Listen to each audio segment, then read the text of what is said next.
सियासी मंजरनामे से आपको खबर दें, बुशरा बीबी ने पार्टी रहनुमाओं को 24 नवंबर के एहतजाज में पूरी कुव्वत से शिरकत के सख्त अहकामात जारी कर दिए।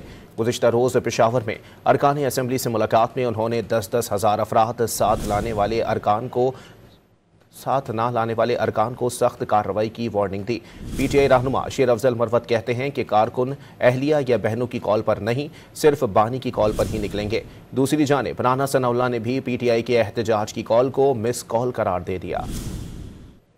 बानी PTI के अहकामात पर तहरीक इंसाफ का 24 नवंबर को सख्त एहतजाज का फैसला। पेशावर में चेयरमैन PTI बैरिस्टर गौहर की ज़ेर सदारत इजलास में मरकजी क़यादत के साथ बानी PTI की अहलिया बुशरा बीबी ने भी शिरकत की। एहतजाज की हिकमत अमली तय की गई। बुशरा बीबी ने बानी PTI के अहकामात और हिदायत से इजलास को आगाह किया। बुशरा बीबी ने PTI रहनुमाओं से खिताब में अराकीन को अपने अपने हलकों से 10-10 हज़ार वोटर साथ लाने और बतौर सबूत वीडियोस बनाने की हिदायत की। तंबीह की कि एहतजाज में शिरकत न करने वालों के खिलाफ कार्रवाई होगी। वाज़ेह कर दिया कि बानी की रिहाई के लिए भरपूर एहतजाज करना होगा। बुशरा बीबी ने पार्टी रहनुमाओं से खिताब में बावर कराया कि उनका सियासत से कोई ताल्लुक नहीं है, ना ही वो सियासत में आना चाहती हैं। बानी PTI की एहलिया होने के नाते उनका पैगाम पहुँचाया है। बुशरा बीबी के पैगाम पर शेर अफजल मरवत ने खदशा जाहिर किया कि PTI का वर्कर अहलिया या बहनों की कॉल पर नहीं, बल्कि सिर्फ बानी PTI की कॉल पर ही निकलेगा।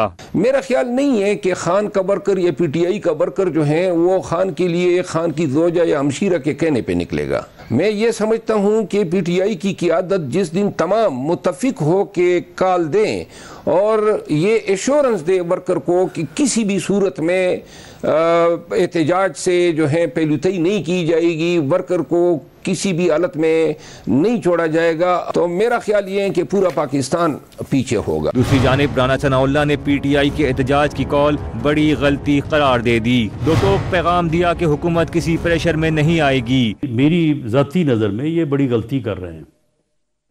अभी जो है वो बिल्कुल इस मकसद के लिए इनकी तैयारी नहीं है।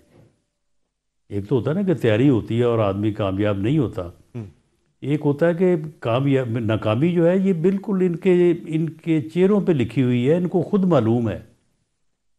लेकिन बानी PTI क्योंकि इस किस्म के फ़ैसले जो है वो यकतरफ़ा तौर पे करते हैं, तो इसलिए उन्होंने फैसला कर दिया। अब आगे से किसी की हिम्मत ही नहीं है कोई मशवरा दे सके। हुकूमत ने एहतजाज को ख़त्म कराने के लिए मुज़ाकरात की ख्वाहिश का इजहार भी कर दिया। डॉन न्यूज़ के प्रोग्राम इन फोकस में गुफ्तगू करते हुए बैरिस्टर अकील ने पैगाम दिया कि हुकूमत की पहली तरजीह एहतजाजी कमेटी से मुज़ाकरात है, लेकिन अगर बात ना बनी तो फिर पहले से सख्त एक्शन होगा। हुकूमत की अवलीन तरजीह है कि पहले खुश उसलूबी से मुज़ाकरात से मामलात को हल करे, एंड हमारी कोशिश होगी कि ये 24 नवंबर की कॉल दी है या एहतजाज की जो कॉल है, इसको ये कॉल ऑफ खुद ही कर दें, ताकि हमें किसी अगले स्टेप पे जाना ही ना पड़े। और अगर मुज़ाकरात की तरफ कोई बात नहीं बढ़ती और मुज़ाकरात नहीं होते इस एहतजाजी कमेटी के साथ हमारे हुकूमती लेवल पे, तो मैं ये आपको ज़रूर कह सकता हूँ कि it will be even more of a stern action against them. 13 नवंबर को अलीमा खान के जरिए बानी तहरीक इंसाफ ने 24 नवंबर को इस्लामाबाद में एहतजाज की कॉल दी है।